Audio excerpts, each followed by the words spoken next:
Imagine growing up dirt poor in a world where strength is everything. Your family's barely scraping by, and you're stuck wondering if life will ever give you a break. Then one day, bam! A system awakens, and suddenly, you're a beast tamer. Sounds like a dream, right? Except your first beast is a tiny, scrawny turtle. Not exactly the stuff of legends. But here's where it gets wild. This turtle? It can evolve, and not just a little. Feed it enough, and it grows into a god-slaying powerhouse, that's right. Just by eating, it becomes a force so unstoppable that even the strongest tremble. So how far can this guy and his overpowered turtle go? On the night of May 20th, 2024, a rift began to appear in the sky over Jiangzhou City. As the rift expanded, lightning struck, and the 3rd Division, a group of people with special powers, was summoned to advance. They moved to defend the city from the monsters emerging from the spatial rift. Wolves, as large as cars and trucks. A giant wolf knocked one of the women in the group to the ground. Drooling, it snarled that eradicating these inferior humans, who still resisted, was only a matter of time. The giant wolf was a 6-eared wolf king, a gold-level monster.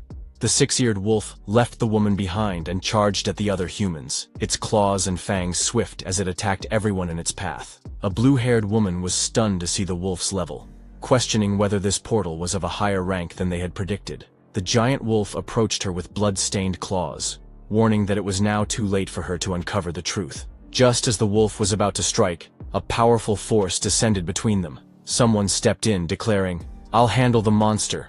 You focus on the others." The woman, along with the rest of the humans, recognized the intervener, Lord Wen Yuan. With him present, their chances of success increased significantly. From that moment on, the battle unfolded smoothly. After the battle, the blue-haired woman returned to the office to report what had happened. Thanks to Wen Yuan's help, the group had successfully defended against the invasion of the 6-eared wolf clan. The man sitting at the desk praised their good work, but expressed concern over the report of a new rift.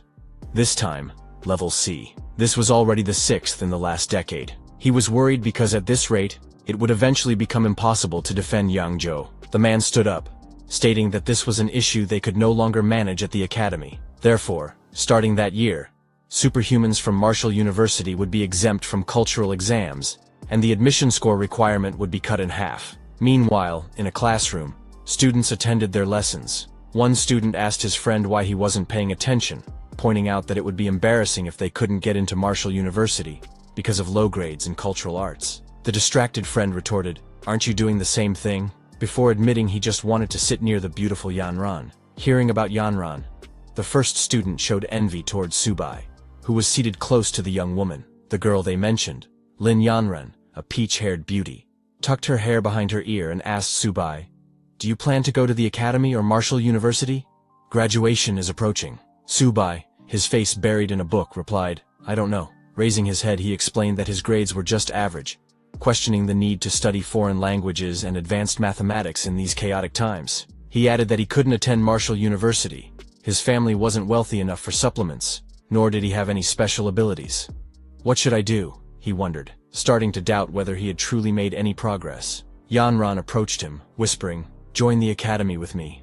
I have a way to get you admitted directly." Subai suddenly jumped, not because of her, but because a window had appeared in the air out of nowhere. It displayed his stats and his beast tamer class. "Why is this only showing up now?" he thought, examining it closely. "Is this my system?" Seeing Subai staring into nothingness, Yanran asked, "Is something wrong? You're sweating." She reached toward him, her hand passing through the stats window, proving she couldn't see it. Subai surprised her by grabbing her hand and assuring her he was fine. The other students gasped, crying out in envy. "Release our goddess's hand!"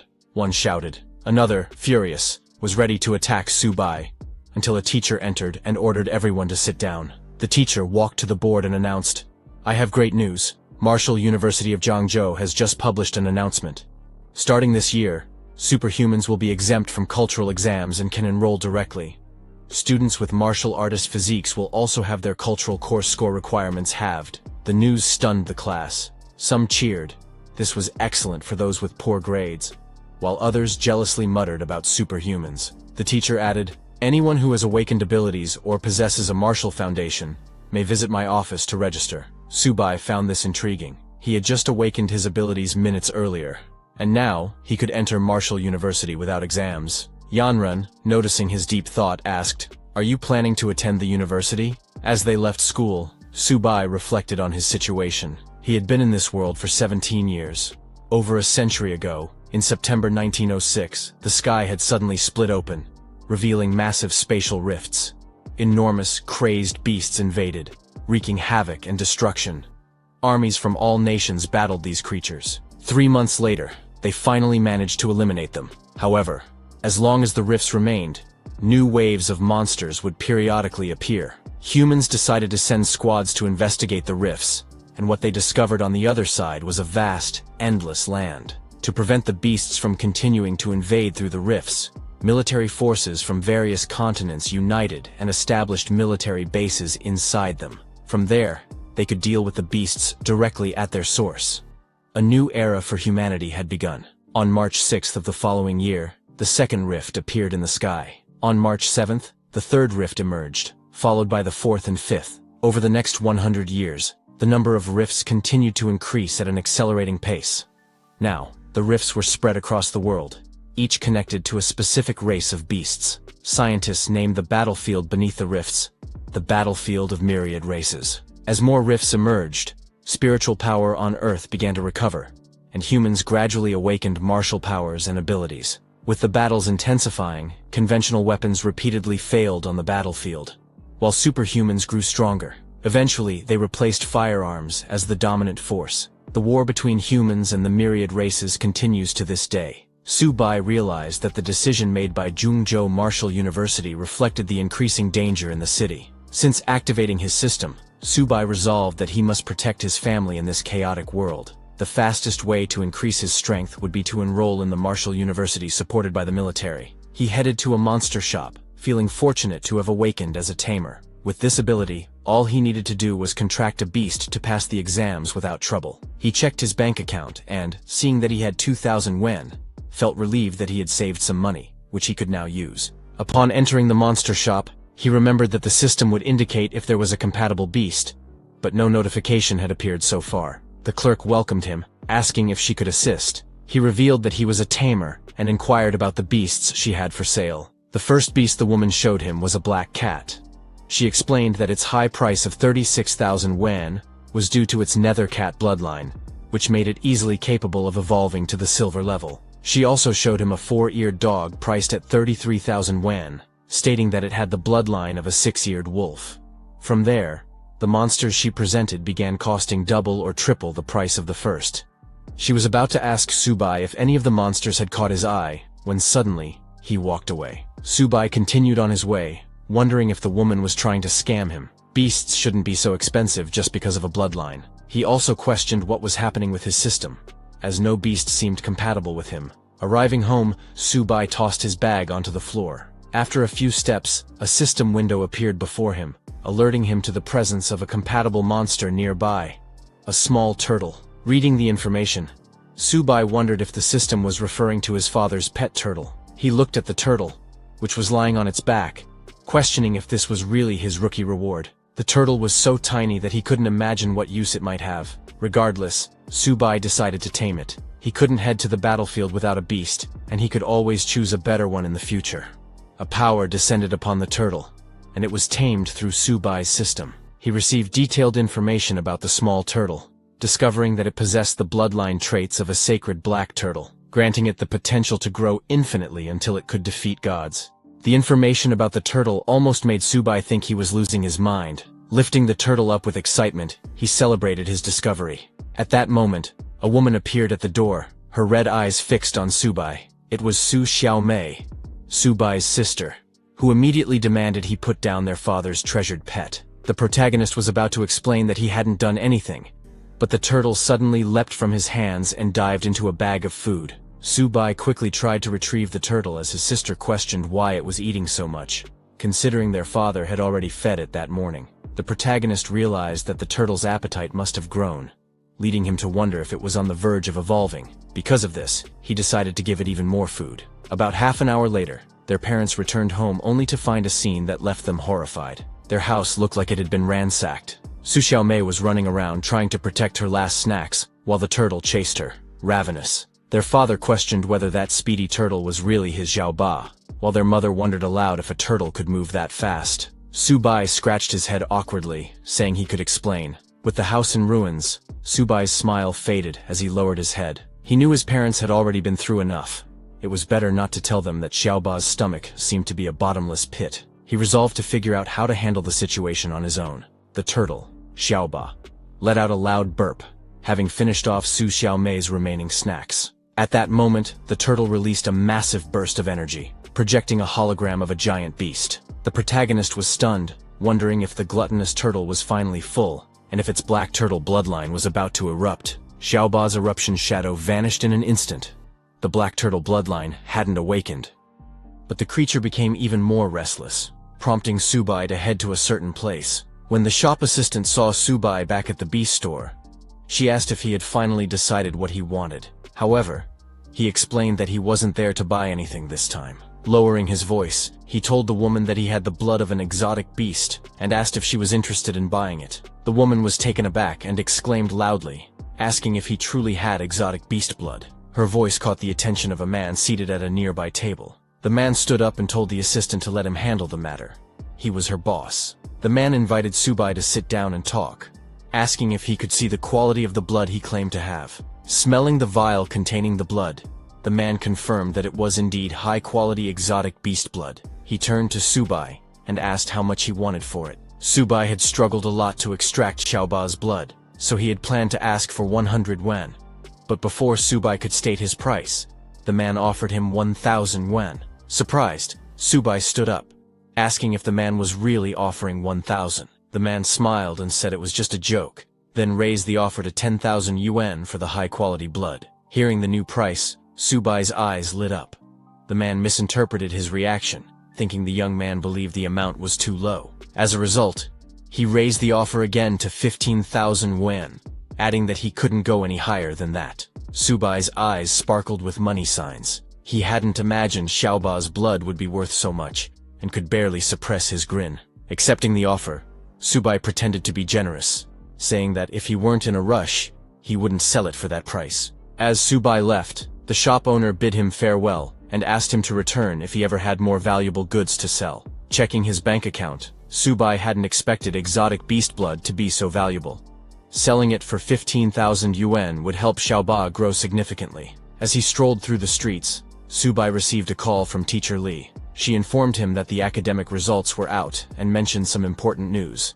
She asked him to come to the school that afternoon to fill out a form. However, as she spoke, the call began breaking up because Subai had walked into an alley. He tried asking Teacher Li what the important news was, but the poor signal disrupted the call. Suddenly, a notification appeared in front of Subai, startling him. It warned him that some individuals nearby harbored malicious intentions toward him. Turning around, Subai found himself face to face with a man holding a spiked club. The man was accompanied by two others, remarking that Subai must be quite valuable since the pet shop owner had shown him such a good attitude. Subai tried to avoid trouble, telling the man he had only gone to the store to sell something, not to buy. Cursing his bad luck, Subai kept his composure. As long as only one of the three was a primary warrior, he wouldn't need to be afraid. The man with the spiked club began to laugh, mocking Subai's seemingly cowardly demeanor, and ordered him to hand over the money. At that moment, Subai pulled out Xiaoba, who had been hiding.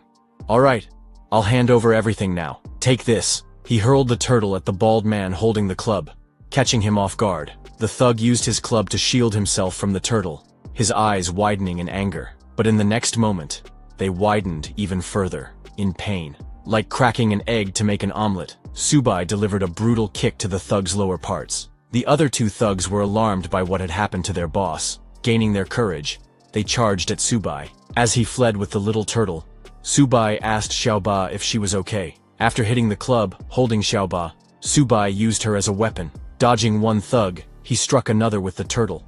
He then fell onto the one he had just dodged, slamming the turtle shell into him and pinning him to the ground. At that moment, the bald man began to stand up again. Seeing this, Subai decided to use Xiaoba as a projectile.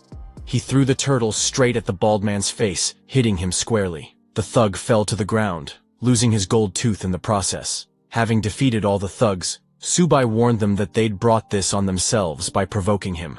Suddenly, Subai noticed Xiaoba was interested in something. The little turtle had grabbed a glowing potion and started drinking it.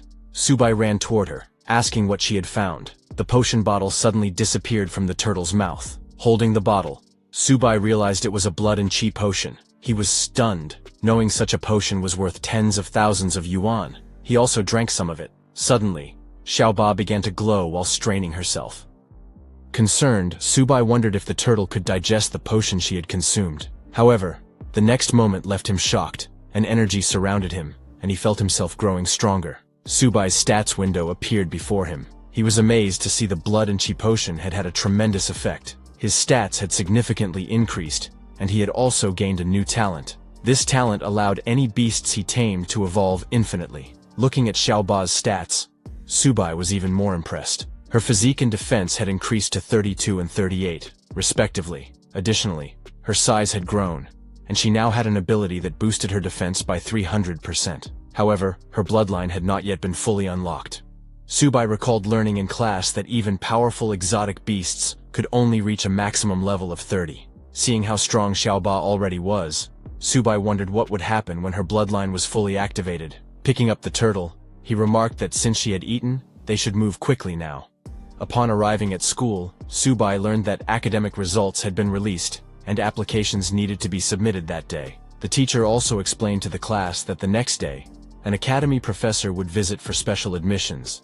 He would conduct a skill test for the candidates. Yanran leaned over and whispered to Subai, asking if he had decided whether to apply to the institute or Marshall University. Contrary to her expectations, he said he would apply to Marshall University. Surprised, she questioned his choice, reminding him that he had said he would apply to the academic institute with her. She pointed out that Marshall University sent students to the battlefield, and asked if he realized how dangerous that was. She also wanted to comment on Subai's grades, but suddenly, the protagonist stated that someone had to go to the front lines. Looking directly at her, he said he would go to the front lines because he wanted to protect someone important to him.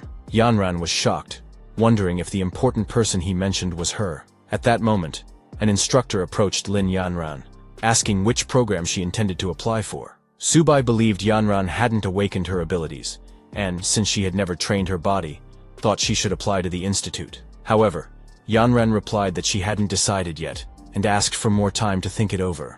In front of the students, the teacher stated that this was an important decision for them. She told them to take their cards, go home, discuss it with their parents, and submit their applications the next day. With that, the teacher dismissed the class and sent everyone home. At home, Lin Yanran removed her clothes to take a bath. The tub was filled with fragrant petals, while a maid poured hot water into it. Yanran called Subai and, while speaking with him, announced that she had decided to apply to Marshall University and wanted to surprise him. At that moment, Subai was cleaning up Xiaoba's mess. He asked if Yanran was joking about applying to the university, but she replied that she had already made up her mind. During the protagonist's brief distraction, the ever-hungry Xiaoba leaped into a bag of food with eyes full of rage. Subai marched toward the turtle, telling Yanran he needed to take care of something important. Hanging up the phone, Subai began scolding the ravenous turtle so loudly that everyone in the neighborhood could hear his shouts about the troublemaker. The next day, a person stood on a podium at school, addressing the students. "Students, let us warmly welcome Instructor Jen Kai from Marshall University. He has traveled a long distance to speak with you." Instructor Jen Kai stepped onto the stage, waving to the crowd. The teacher explained that this man was her senior and a martial artist who had graduated at the top of his high school class. Taking the teacher's place, Jen Kai grabbed the microphone and began to speak. 1 year ago, 126 students from number 1 school were admitted to Marshall University. Only 65 of them are still alive. 2 years ago, 98 were accepted, but only 32 remain. 3 years ago, 86 students were admitted, and now just 11 are still alive. He paused, letting the weight of his words sink in. "Students, I'm not telling you this to scare you, but to make you understand. Being admitted to Marshall University is not something to boast about. What lies ahead are tasks, responsibilities, dangers, and the duty to protect the country. Marshall University is a place that nurtures the strong. Do you want to become stronger?" Jen Kai's speech electrified the students. Becoming a powerful individual had always been a dream for many in this chaotic world. Seeing their excitement, Jen Kai praised them and expressed his eagerness to see their performance in the exam. After his speech, Jen Kai and the teacher suddenly approached Subai. Curious, Subai wondered if he had done something wrong. Genkai asked for confirmation that he was Subai, and informed him that he had been selected for direct admission to Marshall University.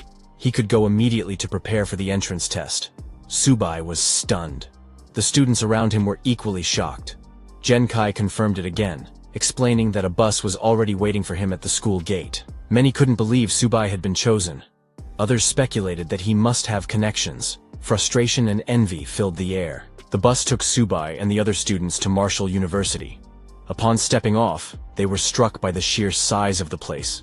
The group marveled at the university's facilities, even just at the entrance. A woman in charge of guiding them led the group on a tour. As they passed a massive stone monument, the students were impressed. The woman explained that it bore the university's motto. Gazing at it, Subai felt a sense of immense power emanating from it. "Follow me," the woman said. "I'll take you to collect your training uniforms." Then to the dormitory. After some time, the guide showed them the male dormitory, explaining that they could rest in their assigned rooms and change into their uniforms.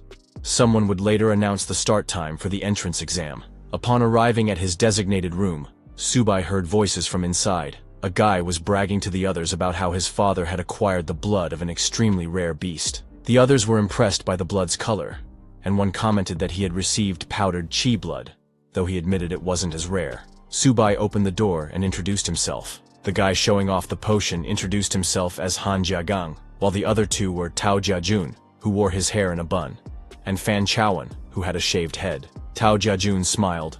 "Subai, no need to be formal. From now on, we're dorm mates and teammates." He then invited Subai to join them in admiring the rare beast blood Han Jiagang's father had obtained.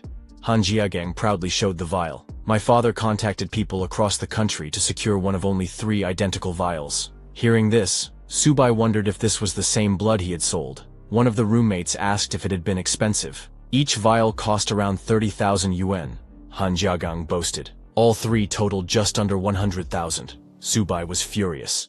The old man had only paid him 15,000 yet resold it for far more.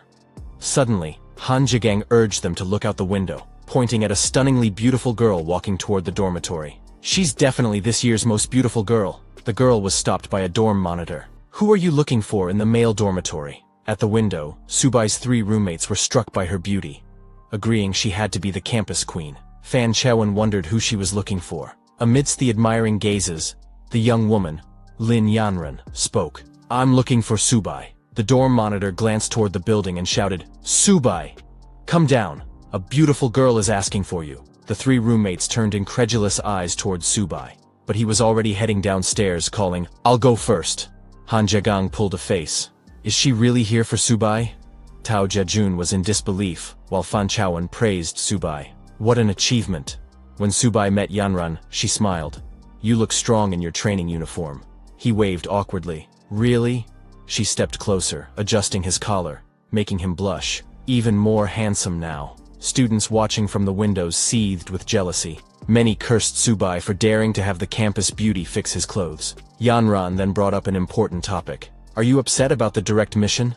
Subai shook his head. "No, but I plan to take the entrance exam on my own." He ruffled her hair gently. "Thank you. I know you were trying to help." "Don't thank me," she replied. "I was just worried." Excitedly, Yanran handed him a bag. "The test is in 2 days.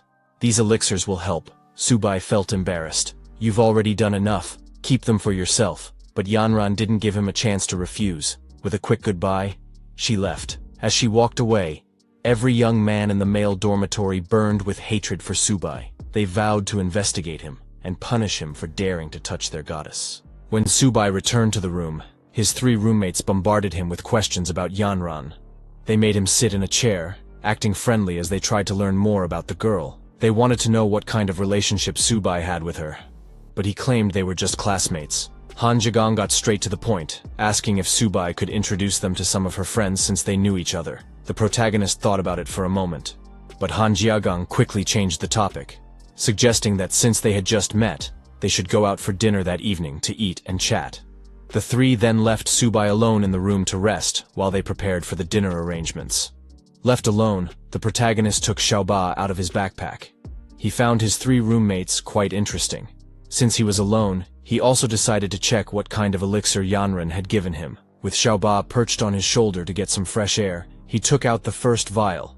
Qi blood potion. Xiaoba's eyes sparkled at the sight of the vial, and Subai quickly noticed. The protagonist looked at the turtle with a mischievous smile, and asked if she knew what to do after consuming Qi blood powder. That night, the group was impressed to be heading to an expensive restaurant. Han Jigang was especially keen on treating Subai well, offering that he eat and drink as much as he wanted, leaving the bill for him to pay. As they were about to sit at the table, Han Jiagang raised his glass, stating that having brothers like them, especially someone as capable as Subai, made him feel lucky. The protagonist waved his hands, asking everyone to sit down as there was no need for formality if they were dormitory brothers. Once settled, Subai explained that he studied at the same school as Yanran, so asking her to introduce some friends wouldn't be an issue. They could discuss that later.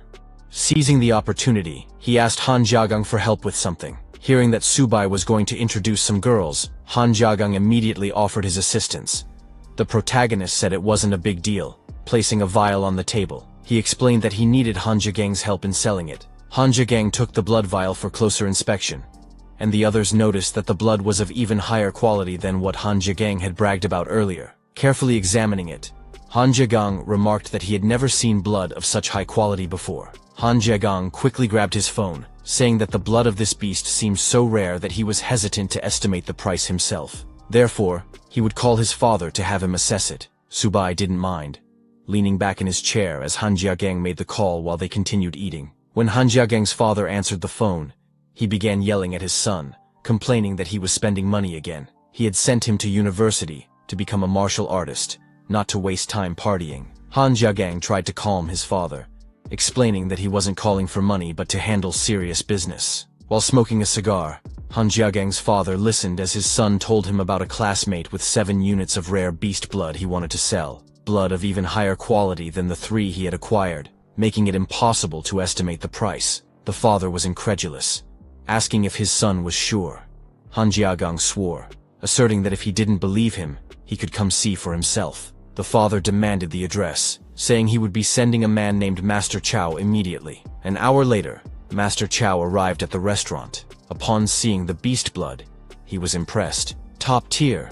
Simply top tier. The energy within is more refined than any rare beast blood I've seen before. With these 7 units, I could easily create a superior level body refining pill. Han Jiagang's father asked incredulously if Master Chow wasn't overestimating the blood. However, Master Chow affirmed that there was no mistake. Even if tested with better instruments, the value of this essence could potentially be even higher than he was estimating. Turning to Subai, who was still drinking, Han Jiagang showed how impressed he was, stating that he hadn't expected Subai's beast blood to be so incredible. Master Chow approached Subai, who had stood up, and asked how much he planned to sell the beast blood for. The protagonist then revealed his thoughts. "Tio Master Chow, my friend told me that this rare beast blood couldn't be sold for money. It could only be exchanged for Qi powder of equal value." Hearing Subai's request, Han Jiagang's father thought for a moment. He then stated that since the young man and his son were classmates, he wouldn't try to deceive him. He said he would take the 7 vials of blood and, in return, give 14 vials of Qi powder. The protagonist accepted the offer. However, Han Jiagang's father had another proposal. He asked Subai if he would like to join the Han family, as they could provide all the cultivation resources he might need in the future. Subai thanked him for the offer, but said that, for now, he wasn't interested in joining a family. Han Jiagang's father urged Subai to reconsider. Suddenly, a loud female voice resonated through the room. Subai said that he doesn't want to join the Han family. Everyone turned to the door to see who had entered, and they realized it was Yanran. The girl entered the dining room with an angry expression, asserting that no one there could force Subai to join any family. Seeing no response, Yanran firmly asked if they had heard her clearly. Subai was surprised, asking his friend what she was doing there. Han Jiagang scratched his head, equally surprised, asking why the goddess Yanran had suddenly appeared. Yanran stated that she had been walking around and just happened to run into them. Han Jiagang's father questioned where that girl had come from. Master Chow leaned in to whisper in his ear, "Master, this girl is..." Hearing Master Chow's barely audible whisper, Han Jiagang's father's eyes widened in disbelief. He was shocked to discover the identity of the young woman who had appeared.